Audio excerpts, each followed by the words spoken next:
Okay, so welcome everyone. We're going to be learning about Birchat Kohanim. Okay, that's what this Parsha is. It says, Vayisa Aaron es Yadav. It is I believe the third mamar the fourth mamar in Nesivos Shalom Shmini. And it says, Vayisa Aaron es Yadav El Ha'am Vayivarachem Vayered Me'asas HaChatas Va'ola Va'shlamim. That Aaron lifted his hands to the nation, and he blessed them, and then he went down from doing the carbon of Chatas, Ola, and Shlamim. So Rashi says, what does it mean that he lifted his hands to the nation? What does that mean? Lifting his hands to the nation. So Rashi says it means that he blessed them. But he gave them Birchat Kohanim. He blessed them, Yivrech Hashem v'Shemrecha, the special bracha for Kohanim to give to us. Is this the first time God's talking about Kohanim? It's not openly saying Birchat Kohanim, but yes, it's when Hashem commands it that the Kohanim should be saying that to the Bnei Yisrael. That's later in Parshat Naso, in Bar Midbar. But now in Shmini, it mentions that Aaron lifted his hands to the nation. So Rashi explains that means that he gave them Birchat Kohanim, right? So obviously the first question would be, why can't the Torah just say, and he blessed them? Why did he have to say, and he lifted his hands, right? And not only that, why is it that he had to say, why is Birchat Kohanim called Nesiat Kapayim, lifting up of the palms? Why shouldn't it be called Birchat Kohanim, blessing of the Kohanim? Why is it called something different than what we know it to be? The main part, yes, we know that the Kohanim do this, right? But the main part is the blessing. That's what they're doing. They're blessing us. They're lifting their hands. So what's going on? Why is it called by something that seemingly just the external gesture, which is not the real thing?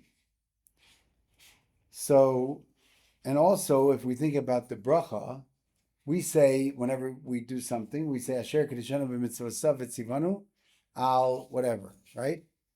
Then, whatever happens the bracha to be. But the Kohen says, Asher Kedishanu b'kedushaso shel Aaron, right? That you made us holy with the kedusha of Aaron, with the holiness of Aaron. Why doesn't it say straight up, Asher Kedishanu b'mitzvosav, that he made us holy with his mitzvah? This is one of his mitzvahs. You and I don't have it, but the Kohanim doesn't have it, right? So therefore, the Kohanim could say Asher Kedishanu b'mitzvotav v'tzivanu, with his, mitzvahs, and he commanded us, because that's what it is, right? And he commanded us, right? V'tzivanu, from mitzvah, same word. Mitzvotav, mitzvah, tzivanu, it's all the same shorish, right? And he commanded us to do this commandment, right? So what's going on? Why should it be that way? Why does it have to be in a unique way, unlike what all the other mitzvahs are, right? And then it ends up at the end that it says, what's the bracha? Shel Aaron, the Varech Sam Yisrael be'ahava, right? Isn't that the bracha? I don't say it that much at all.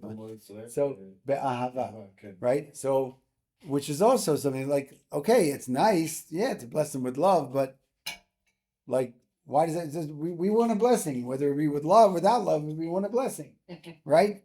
Like, just give us a blessing, right? So he's going to address all these questions, and he starts off with something from, I believe it's the end of Devarim in Parsha V'zos HaBracha. It says, "Vayi b'shor melech b'sa'asef Roshei Am yachad shiftei Yisrael."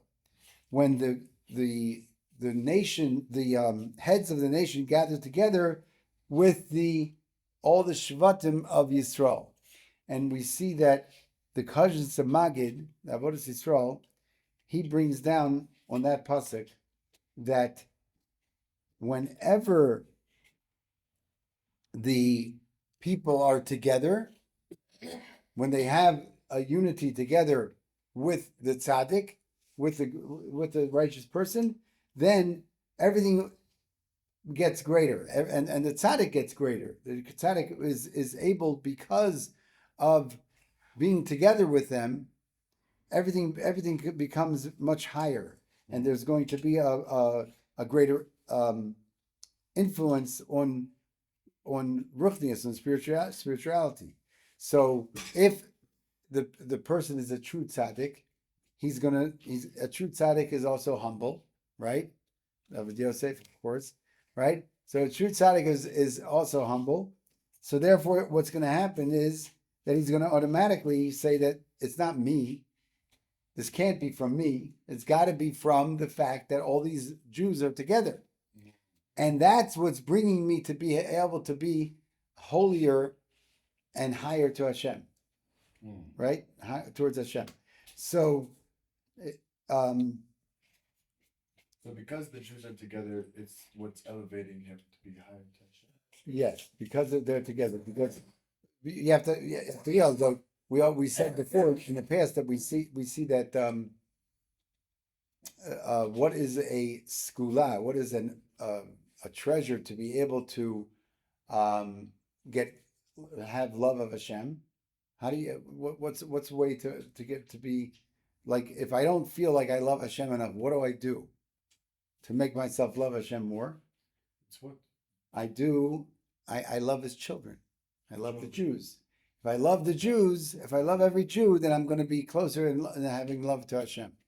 It's just like, if you want to, get close to somebody, show amazing, wonderful things to his children, and he's going to say, "Wow, that's great."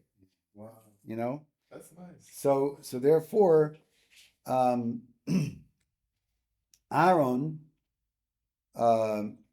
also said at this time that he felt this higher level of spirituality, and therefore he said it can't be from me. It has to be from the fact that the Jews are all together. So, and Aaron, we know. Okay, so we'll get to that later. But Bezat Hashem, it says that Aaron himself, when he saw this, and he knew that it wasn't, he felt that there's no way it's from his merit. It had to be from the merit of the Jews being together. So therefore, he had the immediate thing that he's going to do was thanking them. How does he thank them? By blessing them. So he blessed them. And not only that, it says after he blessed them, it says that Vayered me'asos hachatos v'ha'oila v'ashlamim. He went down from making these karbanos, the carbon chatas and the carbon ola, the carbon shlamim. And this is an allusion to the fact that Aaron is basically saying for himself and for Bnei Yisrael, when we have that unity, then we're not going to sin. Like he went down from the making the carbon of chatas. Chatas is chet, it's sin. So if we have that unity, which is always the case, if you think about it, if you're living alone, right, and nobody's with you, and you don't have any community, and you're out in the boondocks, right, you're not going to have that much. Des Moines, Iowa, right? So, right, if you're going to have that, just being totally alone, you're not going to. It's not going to drive you to. You're not going to have a drive to get closer.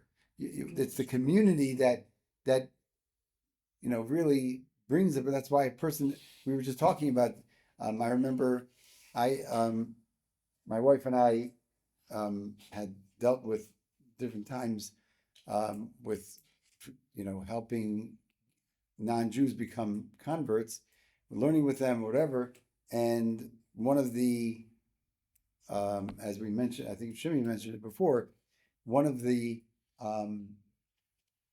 criteria that was part and parcel that in order for them to get the Geiros, they had to be in a Jewish community, in a religious community, in an actual religious community. Otherwise, it's a no-go. They can't even start. So anyway, okay.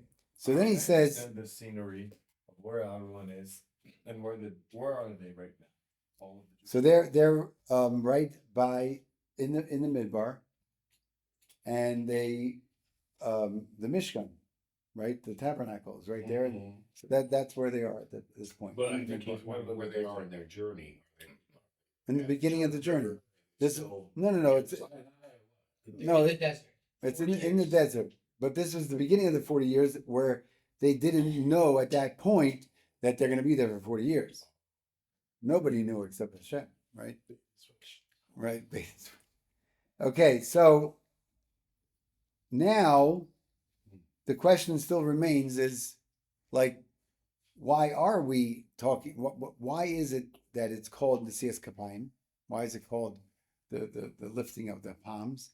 And why is it that maybe we can also ask, even though he doesn't ask it right now, but I think it's going to all come together at the end, that why is it that why do we need our hands to bless? Right? Why is that we have to have our hands? Why can't we just bless? We use our mouths to bless, right? So he explains that Yadayim, hands, are the expression of what a person's essence is. Okay? Wow. So, for instance, I am a lefty. So my left hand is, so that's it's about me, right? So, and anything I do is like, if you think, the first thing, whatever we can think from here till tomorrow that I want something like couscous, but if I don't do something about it with my hands, I'm not going to get it, right? So my hands is really something that is really going to. You can't eat it without your hands. Right. So, or like when we're babies, right? Our mother's hands. Somebody has to be feeding us, right? So, so not that's in action and in materialism and physicality. We know we need our hands. So also, this is also in spirituality as well. Spiritually, we need our hands, and we see that also by the Mechama of Amalek. What happened to Mechama of Amalek? That we can say that we need our hands. The bed, no hands. Yeshua lifted his hand. Well, Yeshua was actually the one Holding. fighting. Who was he? Right. So it was Aaron and Hur were holding up his hands. Right.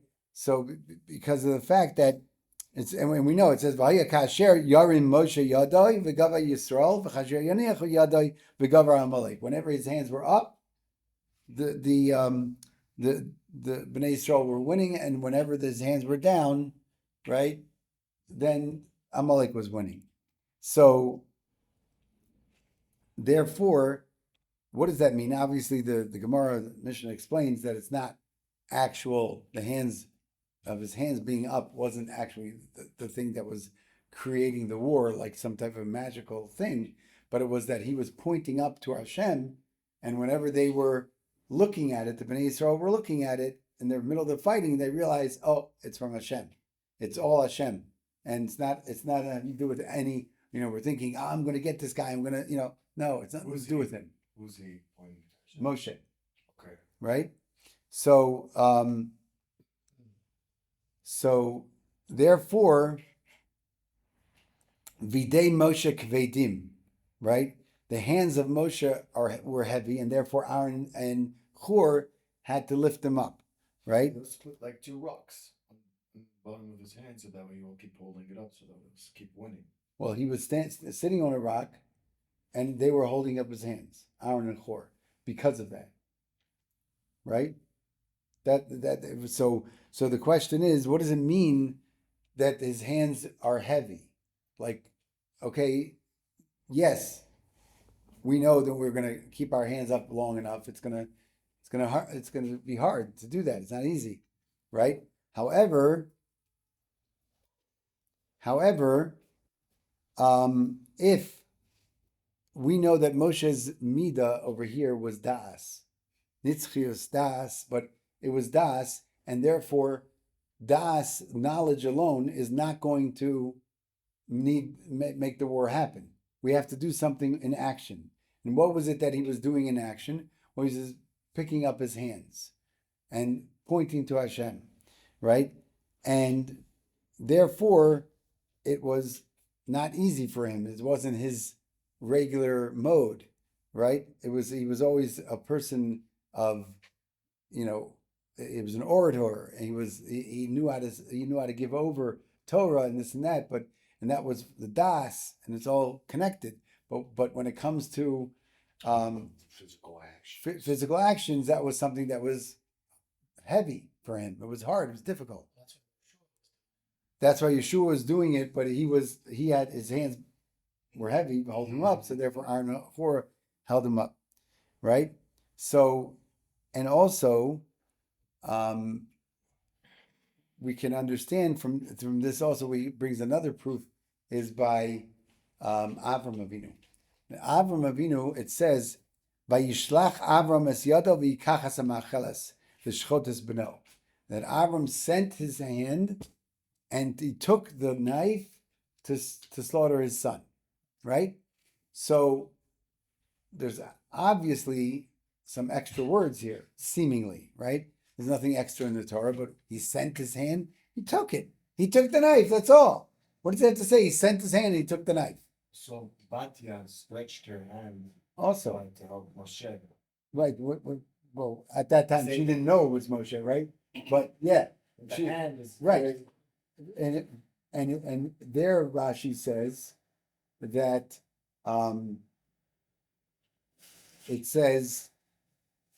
it talks about Vayishlach et yada Amma. It uses the word Amma, nation. which Amma with an aleph. Amma with an aleph is this, Okay. right? This part of the arm. Okay, so you can translate it not according to the Medrash. You can translate it that she sent one of her maidservants, because Amma is also a maidservant, right? But the problem with that is because it says beforehand, it says na'arot. It says it used another word for maidservants. Why would it change? And she's going with her na'arot, and then she's sending her Amma. Why should it change from one word that meant maidservant to another word that meant maidservant? So therefore, the Medrash makes more sense, because the Medrash says that she sent her arm. She didn't send her maidservant. She sent her arm means she tried to reach it. There was no way that she could reach it. It was too far. But Hashem made a miracle that her arm stretched.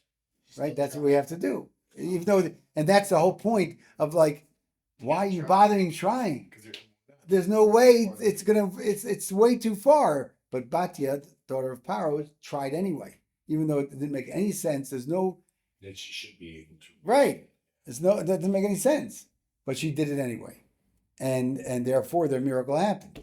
Right. Meaning a person has to do attempt. A person has to do his effort, his part, even though it doesn't make any sense. Right. So he says over here, now in a different place, I'm pretty sure it's in the Nesivos Shalom that says when Avram sent his hand to Shecht, his son, why did it have to say Vishlach es yado? It could have just said he took you didn't have to say he sent his hand. Could have just said he took the knife. So I'm pretty sure the Nesivos Shalom says, I know it's a fact, but I'm pretty sure it's in the Nesivos Shalom that he says that Avram trained himself to do whatever Hashem wanted. and that every limb of his body was doing only Ratzon Hashem, the will of Hashem. There's no way that he could do it otherwise, because he trained himself that way after many, many years, that there's no way to do something else. So here he was, and he was, 137 years old, and he's trying to get the knife, and it's not working, because Hashem didn't want him to kill Yitzchak, right? He really didn't want him to kill Yitzchak. So therefore, he had to force his hand to go against the nature. The way he trained himself was that his nature, his hand was only doing the will of Hashem. Here he had to go against the nature of, which was for him only the will of Hashem, to go ahead and break it and say, I'm taking that knife to... But that Hashem. was the will of Hashem. No, because at the end we know that Hashem said, I don't. know, but at that At point, that moment, it's No, but Hashem... No, it never changed. And Hashem was not... The whole point is, the question is, why is it? Did Hashem... Hashem should have known that that's not the will from that itself. No. But he got the tzivoy. He got the command. He got the command to shech his son. Yeah. Hashem didn't want him to shech his son. Right? The whole purpose was... So once the command is done, then he programs his hand to do it, that no matter what. But he had to... It was a fight. It was a fight. The whole reason why this whole thing happened was because back when Yitzchak was weaned from nursing, he made a party. And the Satan says, look at this. He has this amazing miracle, and yet he didn't give you a carbon, didn't do anything. He was trying to, how does it say that? You mean the person he was... You mean he was the miracle of his birth? He's doing 90, Right. 90. He was 100, and she was 90, right? He was doing snake stuff. Right. Well, he was no. It wasn't slander. It was true, but it was like he was persecuting Avram, right? In Hashem's eyes, to be able to say that he doesn't deserve it, right? So Hashem said at that time, that I know if I tell him to even, you're saying that he didn't bring me a carbon. If I tell him to bring Yitzchak as a carbon, I know he'll do it. And I'll prove it to you. And he did. You understand? So that was, and the Zereshimshin has a whole beautiful thing of why that it waited so long. Right? 2 years, he was 2 years old when that happened. Yitzchak was 2 years old when that happened. And this is 35 years later. Why would it have to be 35 years later? But that's not for now. But more and more and more. I was waiting for Rivka. That has a lot to do with it. Yes, absolutely. So anyway, Soul switching around. okay. So therefore, that's what he says over there, that he had to go against, right? So he had to go against his nature that he trained himself. He had to go against it. But here he's saying he says like this. He says, what was Avram? Avram was chesed. His midah was love, kindness. That's what his midah was. Anywhere he could do kindness, that's what he wanted to do.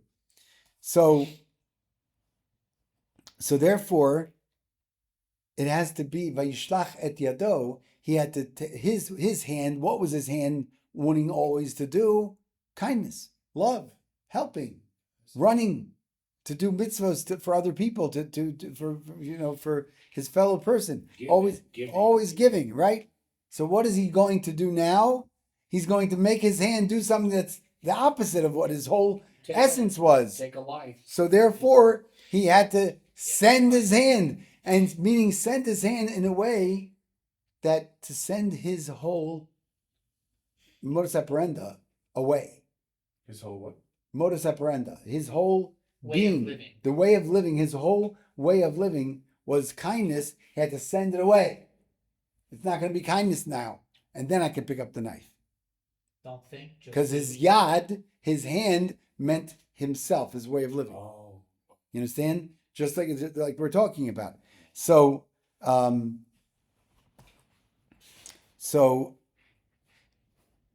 if he would have kept it just like that, with his midah of love, with his attribute of kindness and love, there would be no way that he could take the knife. It wouldn't be possible. So, therefore, he sent away his hand, meaning his way of life, and he sent it away so he could be, for that moment, a sadist. Right? So, now, sadist is English. English. It means an achzar, leot achzari, to be evil, to be cruel. Right? So, the midah of Aaron, what was his midah? Was love, right? Aaron's midah was love. What do we know? We see it in Avos. What was the attribute of Aaron? Aaron is oev shalom verodev shalom. He loved peace and he chased after peace. Oev et briot. He loved the creations. Umekarven la Torah, and he brought them close to Torah, right? So, and what did he used to do? What did Aaron used to do when he heard about, two people fighting? He would say to each one, he would say, he feels so bad that he's fighting with you. He really loves you. He really wants to do it. And he goes to the other one and says the same thing, even though they didn't say anything like that. White lies. Right? But then they felt this compassion, this love, warmth inside them. Oh, he's feeling that way about me. Oh, he's feeling that. Then they make peace. Right? That's what Aaron did. He was all about peace. Right? And what is the foundation of the blessing of the Kohanim? It is love, okay? Because we see that, and we're going to, this was one of our questions, but also we're going to see that Varech Sam Yisrael B'Ahava, one of the words that they're saying at the end of the blessing, the Kohanim, they say B'Ahava, with love, because the foundation and the whole root of this mitzvah is love. As we say, the Zohar HaKadosh says that if a person, if a Kohen doesn't really love someone in the community, he shouldn't go up there to duchen. He shouldn't do it. He shouldn't do it. And if we, for some reason, somebody of us the community doesn't like him so much, same thing. He shouldn't go up there, right?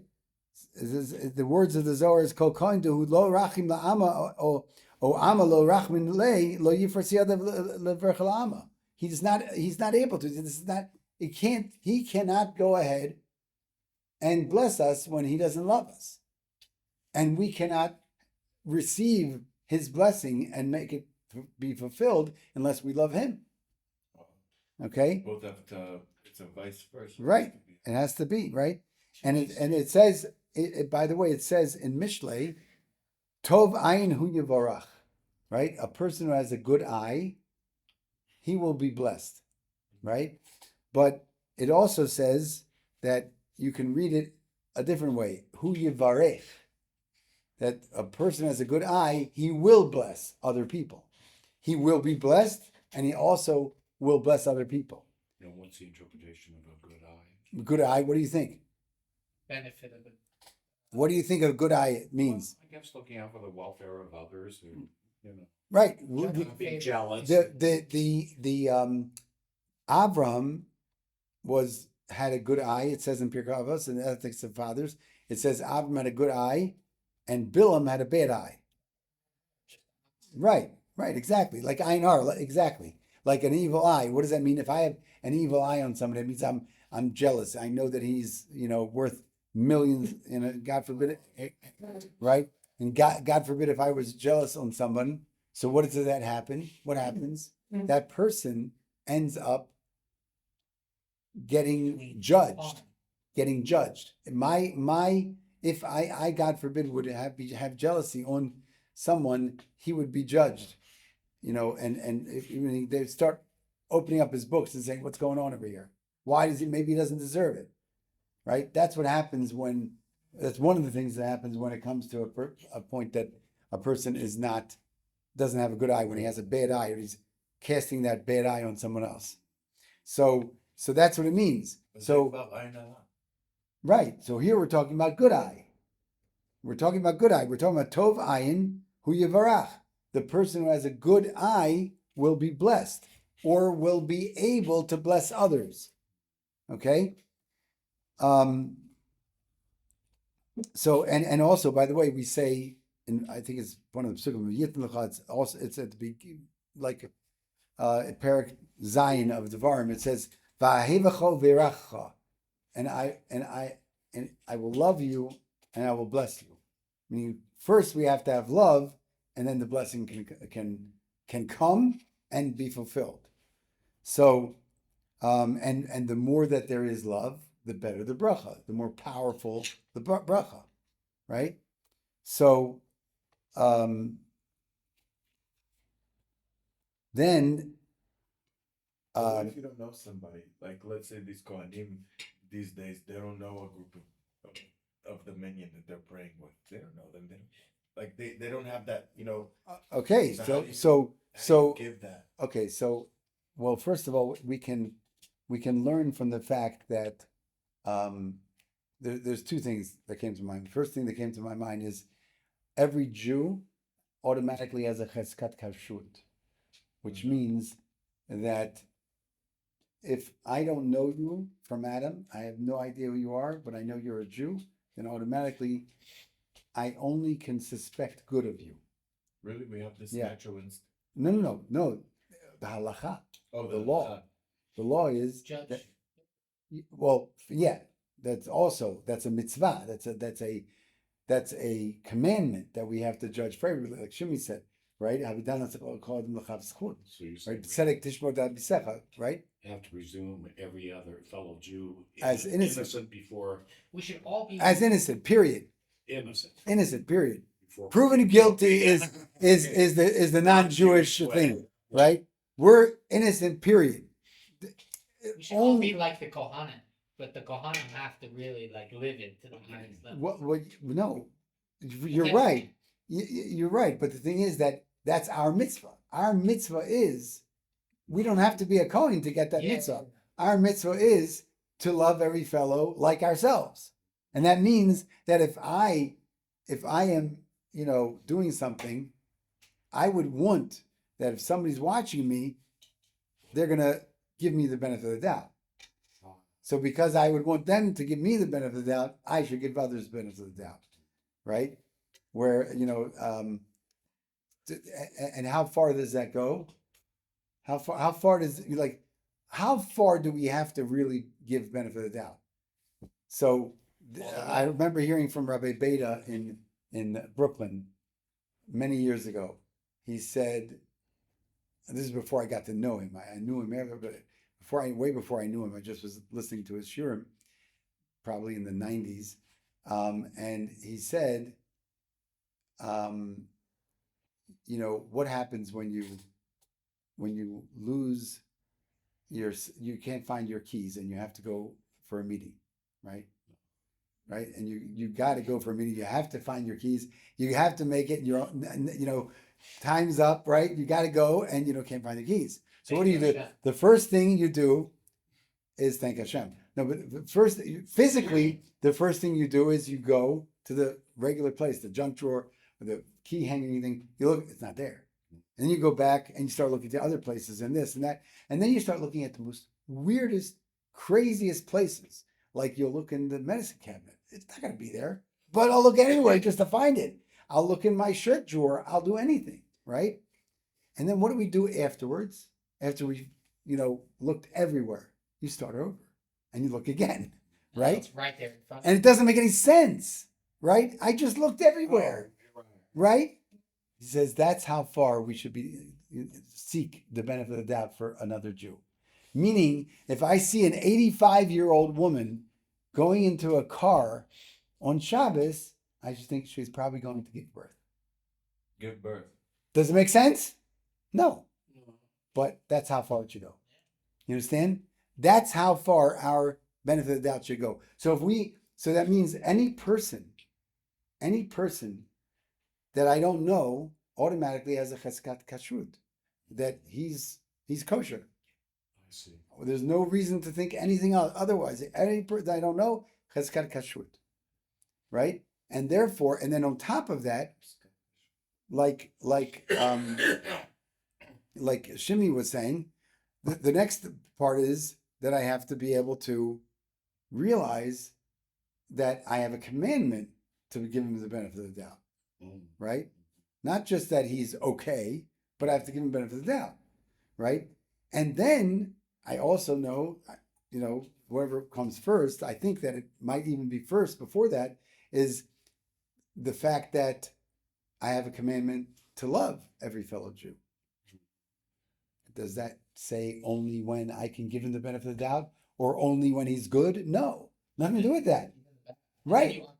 Right, exactly. When I show love to someone who's not doing so well in Yiddishkeit, Even in prison for a crime?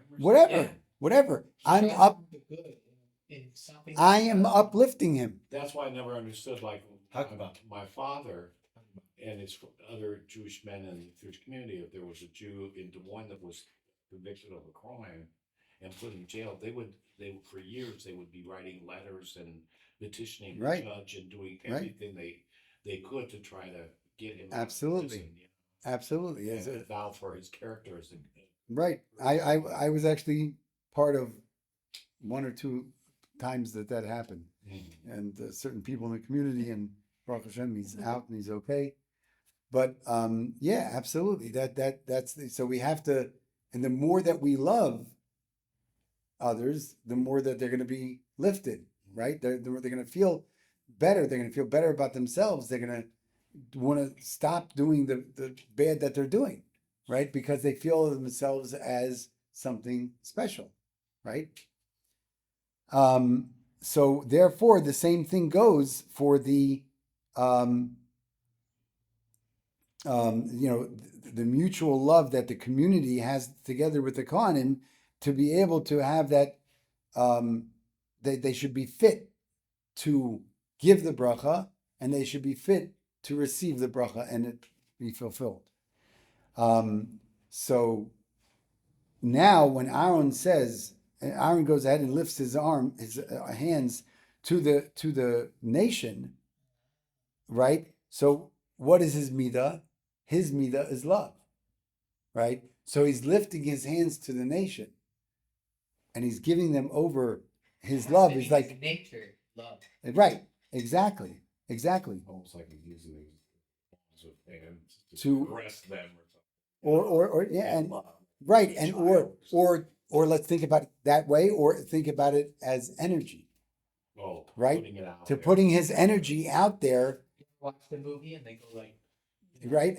oh, yeah. Right. There. Speaking of that, Leonard Nimoy, who was Jewish, right? He's Oh, he's the one who made the Vulcan thing that was like this. He right. It's from Birchat Kohanim. But right. Just don't touch the two thumbs. Right. You can do one hand at a time. Right. So and I think even it used to go, didn't it go with live long and prosper. all right, live long and prosper, but that was not Leonard Nimoy who made it, but it went together with this, right? Theodore or something made that thing, live long and prosper. But anyway, See, all these back. so absolutely, right? So everything has its source, right? Right. So that's why the Birchas Kohanim is called Nesivos Kapayim, because Nesivos Kapayim, the lifting of the palms, is not just an external thing. It is part of the bracha. It's giving you over the energy, putting it out there. I love you, and I'm showing you I love you, and therefore I'm blessing you with that love, right? Sending you the love, right? So therefore, it is part of the inspiration to give over and to influence, the people around them. So and where does that come from? That is why the Kohanim, who are son after son after son after son after son of Aaron, right? Aaron had that koach. Does it mean that every Kohen has that koach? Not sure. Maybe not. But that's why they say b'kedushas shel Aaron, instead of saying b'mitzvosav, with his commandments, because everyone would say, well, wait a minute, he only commanded the Kohen and not us. That's fine. You can still do that. You can still, Hashem commanded when they say it. If I would go up there and say, b'mitzvosav, it wouldn't work because he never commanded me, right? But it's basically a lie, right? But when they say b'kedushaso shel Aaron, that means something much more. It's not just he commanded me. He commanded me with the holiness of Aaron, the sanctity of Aaron, because otherwise I can't do it. I wouldn't be able to, if Hashem commanded me as a Yisrael, it wouldn't work anywhere near as much as Aaron, because I'm not son after son after son from Aaron. And that must give them some kind of potential of, fulfilling that. Right. There's definitely something there that we don't have. Whether they show it or Elite of the elite. Right. The elite of the elite, exactly. Right. And so therefore, that is why that's why the Birchas Kohanim is called Nesivos Kapayim. That's why it says B'kedushaso shel Aaron, not just b'mitzvosav.